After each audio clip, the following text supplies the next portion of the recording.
And I am now delighted to be able to introduce Ethan Mollick. Ethan is the Associate Professor of Management at the Wharton School at the University of Pennsylvania. And my colleague, Kaushik Viswanath, will be on with him. Kaushik is our features editor here at MIT Sloan Management Review. And the two of them will discuss one of today's burning topics for managers, which is how could we best use generative AI in the workplace? Ethan, Kaushik, welcome. Hello, everyone, and welcome to the third session of Work 24, Reinventing the Organization with Generative AI. This is going to be a fireside chat and Q&A with Ethan Mollick, who's Associate Professor at the Wharton School of Management and also author of the AI newsletter, One Useful Thing, and also author of the recently published book, Co-Intelligence, which is a New York Times bestseller. So congrats, Ethan, and welcome to Work 24. Thanks for having me. So, Ethan, I'd like to start the discussion by asking you, you recently wrote an article for MIT Sloan Management Review that's about reinventing the organization, in which you say that generative AI is one of these technologies that is going to fundamentally reshape or restructure the way that organizations work. How and why do you see that happening? So, if you look at the development of organizations, they're tied to technological change. The org chart was invented in 1844 for the New York and Erie Railroad as a way of organizing work in where we had to synchronize work across vast distances using the telegraph. Hasn't changed much since, by the way. In the 1920s, we implemented a whole bunch of different work techniques around the idea that we would have time clocks and assembly lines. In the early 2000s, agile development. But all of those methods depend on were built around the idea that there's only one kind of intellect in the room, which is human intellect. So we need to have human monitoring, human coaching, human performance. And now we have access to a different form of intelligence. It doesn't necessarily mean that it's the same as a human intelligence, but it has pretty strong implications. And do you think that that is going to affect particular functions in the organization? Well, I think it's going to affect every function. I mean, we've already reorganized how our internal little startup works inside of Wharton. Agile development doesn't make sense anymore. People can do more work than they did before. We can have marketing done automatically by the AI. All sorts of changes. So the question is which functions are not affected. And the question is who learns fastest about how to change things.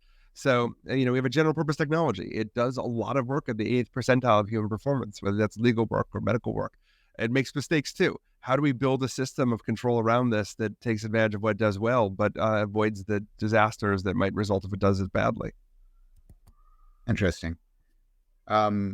One thing that I noticed in preparation for this session is that, the article that you wrote for us is headlined Reinventing the Organization for Generative AI, and this session is called Reinventing the Organization with Generative AI.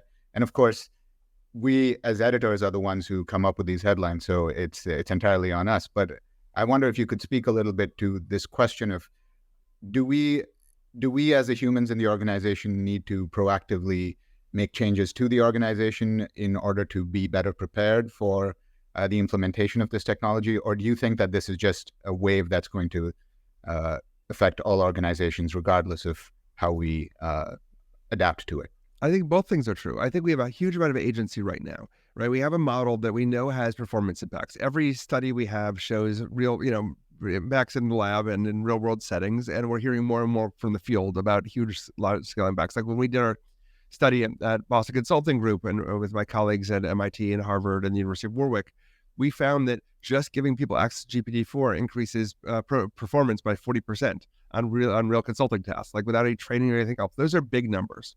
So, but you can't just have something that throws off big numbers. It has to be integrated into organizations and systems.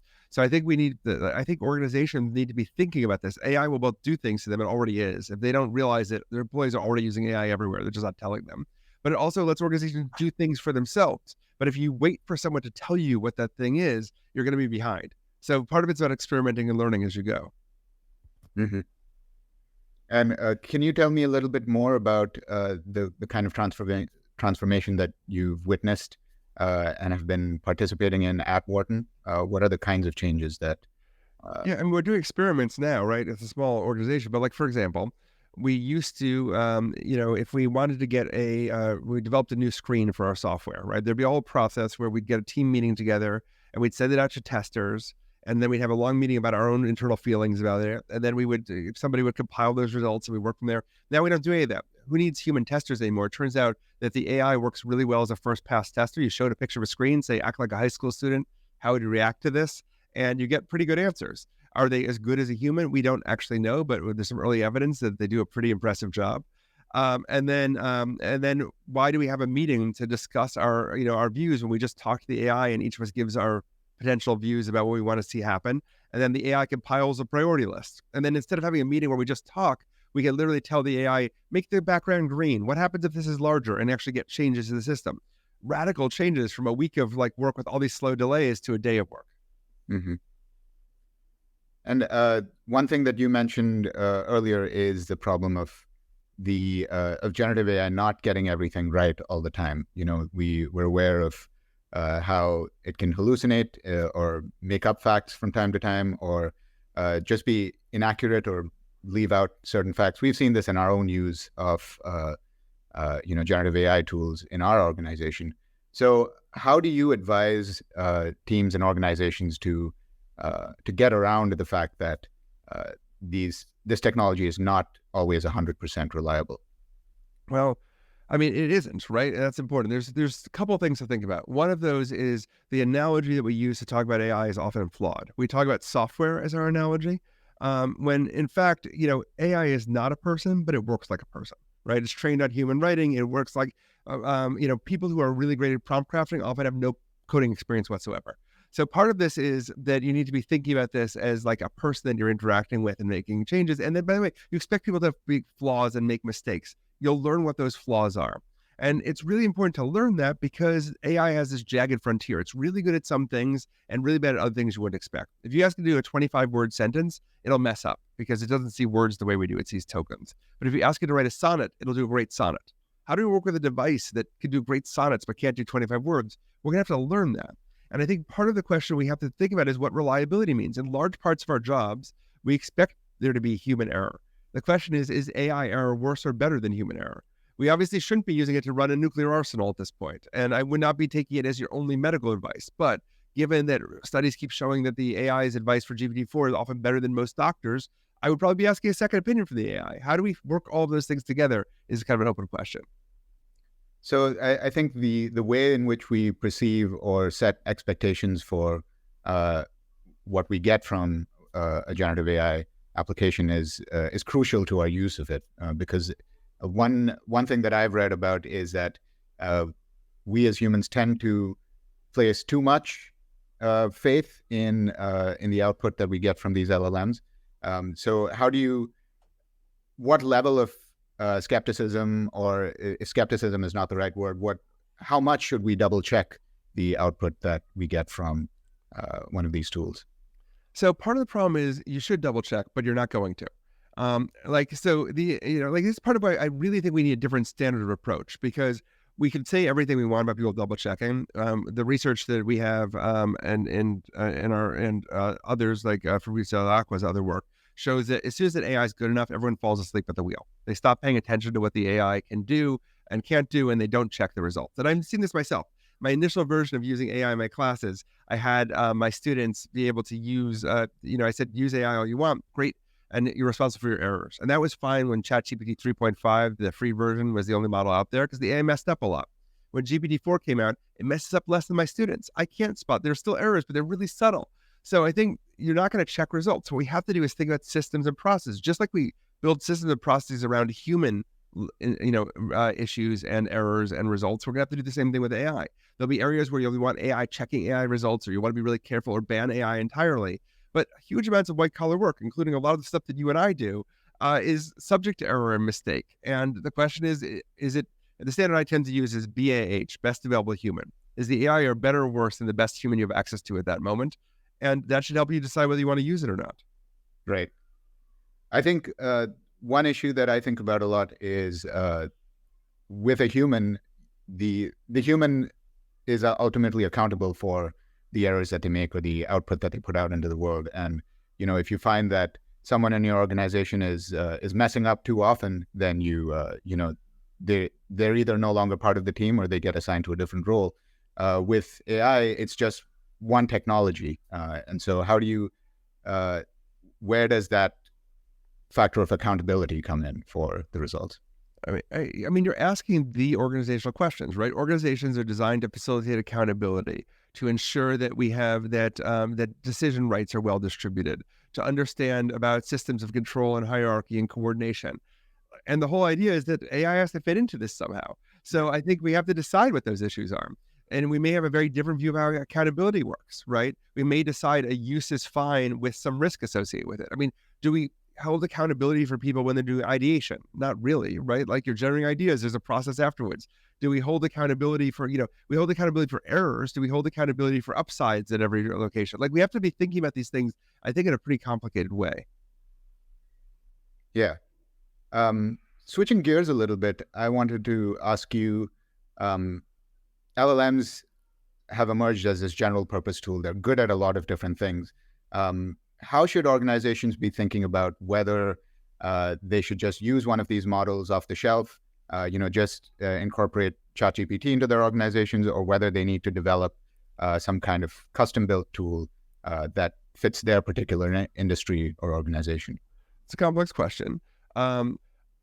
So one thing to note just as a baseline about LLMs is that the frontier LLM models, of which there are 3 right now, the largest, most expensive models, so that's Gemini 1.5 from Google, GPT-4 from OpenAI, which is available through Microsoft products as well, and Claude 3 Opus, are much better than any other model.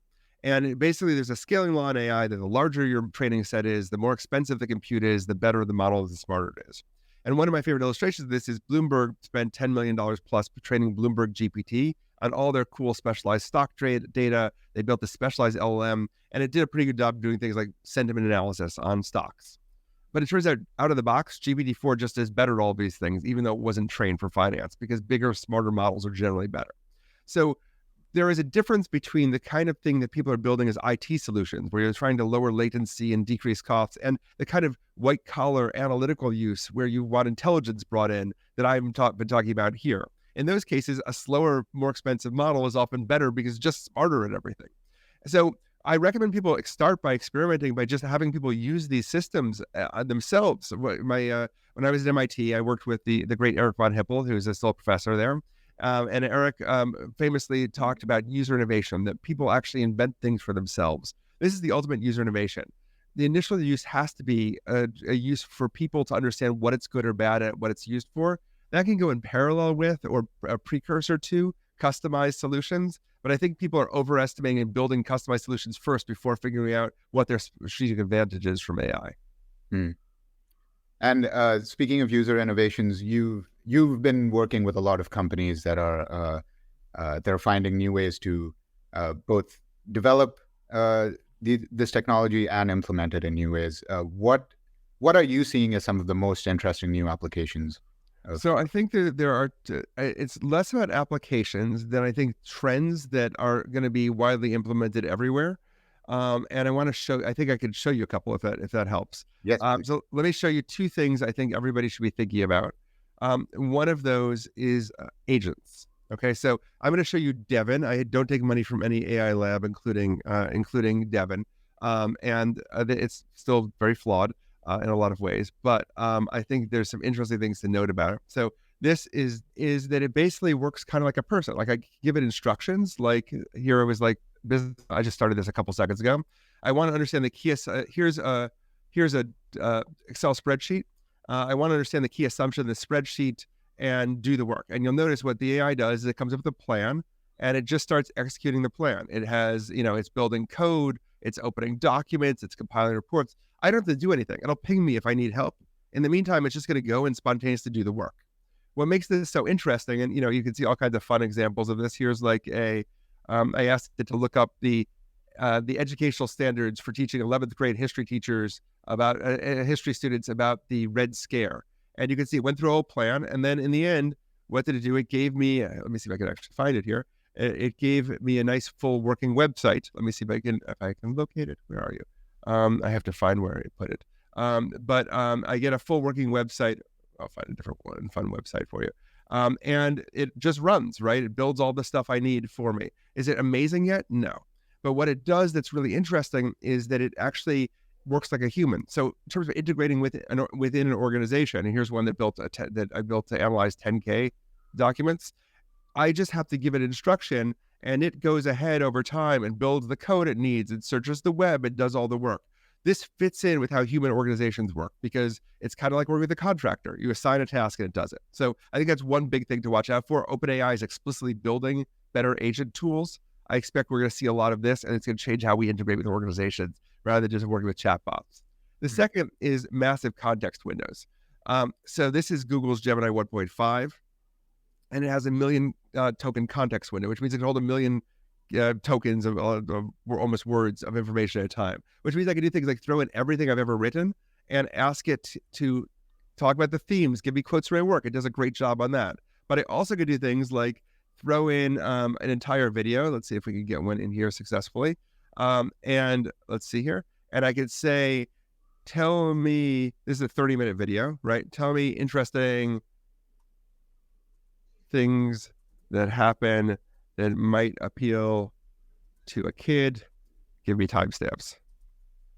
And the AI can process the entire video and give me information. We'll see if it does it in the time we have available to us. But it also can do things like I've had it record me using a screen before, and it could tell me what I was working on at each point and give me suggestions like a mega clippy looking over my shoulder for better or for worse. So I think the idea of having multimodal systems that can do voice and video and things like that, and all of that kind of live and work with tremendous amounts of information is something that I think we're going to be seeing a lot more of in the near future. Interesting. How important is it to get the prompt right? Like how much margin of error is there, or is that not even really the right way to think about it? So prompting is super weird, and I might shut this down. Oh, here we go. It's by the way, it's giving us our results here, and you'll notice it actually knows what happened at each moment of the video. It's talking about why kids might like it or not. I mean, that's pretty miraculous. And we can kind of throw something in and have something reason over this entire distance here with all the timestamps and everything else. So there's basically two kinds of prompting to worry about. The first is like just interact with the AI, and people make this way too hard. Just talk to the AI, tell it who it is, and treat it like a person. You're 90% of the way there. Then there's this idea of building more structured prompts for other people to use. There's a little bit of skill involved in that, but it's also hard to kind of optimize too much. Like, for example, the single best way to get Llama, which is which is one of the major AI systems from Llama 2 in this case, from Meta to solve a 50-problem math question. It started literally with this quote: "Command, we need your help to plot a course through this turbulence and locate the source of the anomaly. Use all available data. Start your answer with captain's log. Start date 2024. We've solved the anomaly." But if you want to solve a 200-problem math test, you start with, "You've been hired by important higher-ups to solve this math problem. The life of the president's advisor hangs in the balance." How do you work with a system where you increase the accuracy sometimes by pretending that you're in Star Trek, and the rest of the time you pretend that you're advising the president? Like, trying to get all of this right, like, it works better when you offer it tips under some circumstances. The AI performs slightly less well in December, and we think it might be because of winter break. Like, it's a very strange set of tools to use. So I don't worry too much about optimal prompt crafting, and I think prompting is going to get easier as the AI takes over prompting, and most people just need to use it and not stress so much. Okay. So do you think that prompt engineering is going to emerge as a specific discipline, or do you think it's just a skill that everyone is going to pick up over time? I think the AI is going to do your prompting for you, so you don't have to worry about it too much. Got it. Well, we have another minute before we open things up for Q&A. So if you have a question to everyone attending here, please drop it in Q&A, and we will. I'll pose it to Ethan. In the meantime, I just want to ask, what do you think is the next stage that we're going to see? What's going to happen in the next few months, in the next year? So everyone is waiting to see how. So basically, GPT-4 is still probably the best model in the world, and it's only a slight upgrade from the version of it that was released a year and a half ago. So everyone's waiting to see what the next version of GPT whatever is going to be, and from OpenAI, and that's going to make a big difference because we're going to see if we're still on this exponential curve of improvement or not. Even if we aren't, the die is already cast. AI with its current capabilities, just with making additions and changes and think about it, it's going to be 10 years of continual growth and integration with our organizations where the change is just beginning. But if the models keep getting better faster at the rate that they have been, then we're in for a very interesting time, because the AI will start to outperform humans across a variety of tasks in the not too distant future. That's fascinating. All right, I will open things up to Q&A. So let me just take a quick look at the questions that we've got in from attendees here.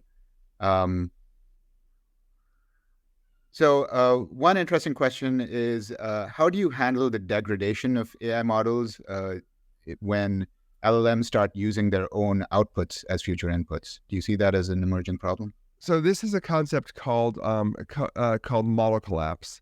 And there was a famous paper about it, that when the AI starts training on its own data, it will eventually kind of choke and decrease in quality. And there's two answers to that. The first is, or three. The first is that we still have data left, right? The second is that a new paper just came out yesterday suggesting the model collapse won't happen. That as long as you have some original human data, AI-generated data doesn't actually hurt. And so it's unlikely to see model collapse actually happen. And the third is that already most of the models are starting to train with synthetic data. So you're using AI-generated data to train AI. So I don't think that this is actually going to be the barrier people think it is. It might still be, but it doesn't look like it's going to be that big a concern. Okay. And we have a couple of questions here that are based on, you mentioned that agile development isn't really relevant anymore, or may soon no longer be relevant. What do you mean by that? And are you advocating some kind of hybrid approach, or ditching agile altogether?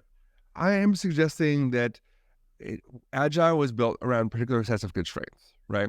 And so it's built around coordinating work around fast sprints, but it also is built around, a set of management techniques and practices, and what a human could do to in a period of time, and what you could do, to as a observer of that, or as a manager of it. And I think a lot of those constraints have just changed. So that doesn't mean agile has to be completely destroyed, right? But it does mean that if you're not acknowledging that, what does it mean when someone can code 10 times faster? What does it mean when an AI can provide what happens if we automate test harnessing and, QA? What happens if you don't need this daily stand-ups because the AI can keep a status report going on, right?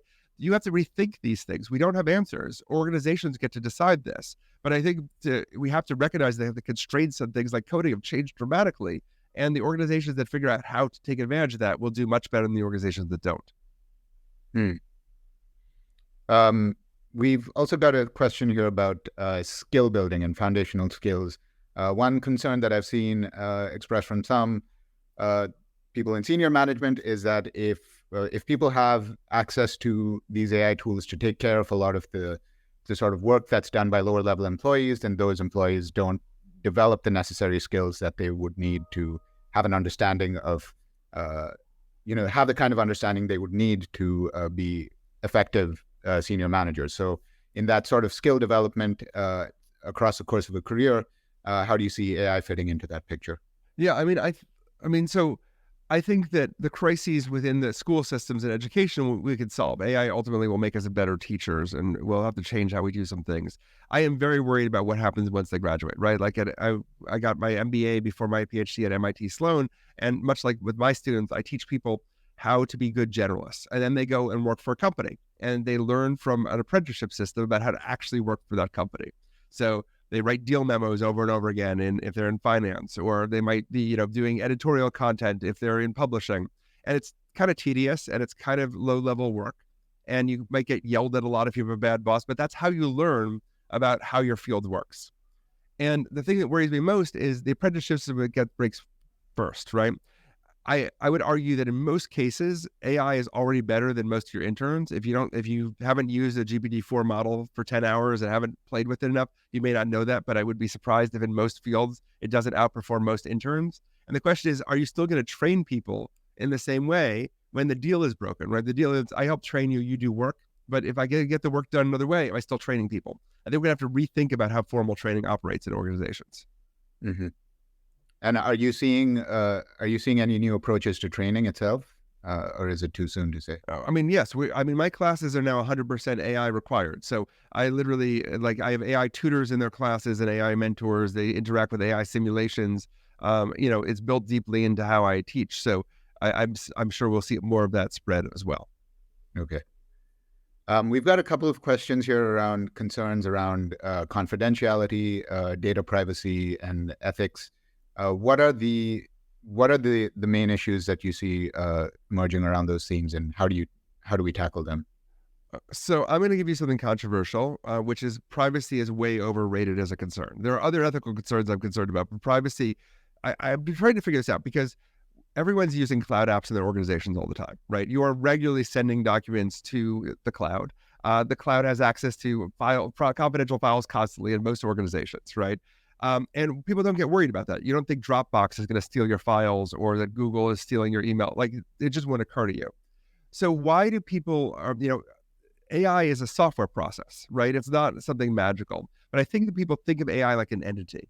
Like the AI is kind of watching everything they do. So if you show GPT-4 something somewhere, it appears everywhere. But the truth is, if you are paying for enterprise grade AI, they promise not to train on your data. That's the only way information, and aside from a horrible mistake, that's the only way that information leaks into the training data set of the AI is if the companies decide to take your data and train on it, which they absolutely do for the free models, but will not for any of the paid enterprise levels. And so to me, it's a little weird that people are so worried about privacy. Don't use the free chatbot, right? Makes complete sense. If you're in a regulated industry, there's different rules. But for most use cases, I wonder if privacy is a little bit people are overly worried compared to the number of solutions available to that problem. Yeah. And you get HIPAA compliant versions of it. I mean, there's lots of options out there. So I think responsible experimentation is important, and I think the privacy concern is less of an issue. Now, ethics, there are lots of ethical concerns about how the AI is trained and the biases inside these systems, and whether or not you can copyright it that's trained on copyrighted material. And those are other issues that have to be unpacked. But I think privacy sometimes gets an overly large lion's share of the concern. I think some of these other concerns are more real. So what are some of those other concerns? So, I would be very worried about using AI to make personnel decisions, for example. We know there's a paper that just came out that shows that it is biased against disabled people.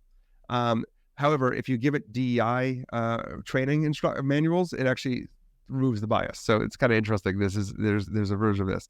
We know that if you ask an AI to GPT-4 to write a recommendation letter and it's writing it for a woman, it'll mention her warmth.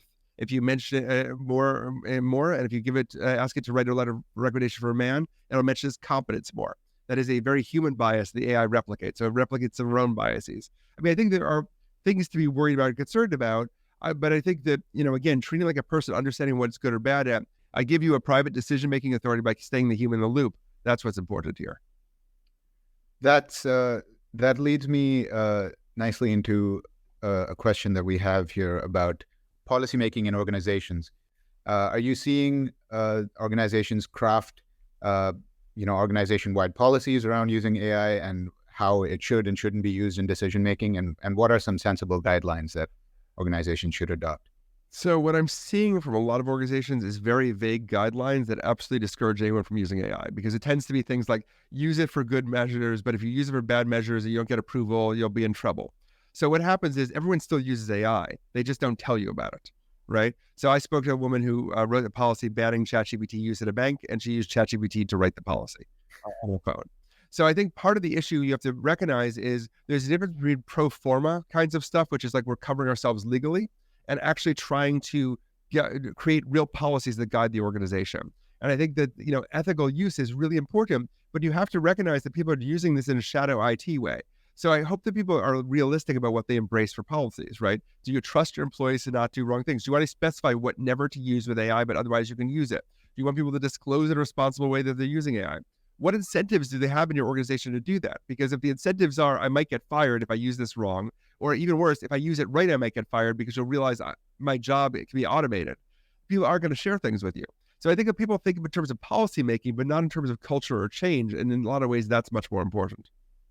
So what are some, more, positive ways to craft a policy, or should there just not be a policy at all? Oh, there should be policies, but I think you want to model successful use rather than shutting things down. Show examples of how people are doing things. I've seen organizations where people are giving out $10,000 prizes at the end of every week to whoever figures out the best way to automate part of their job with AI.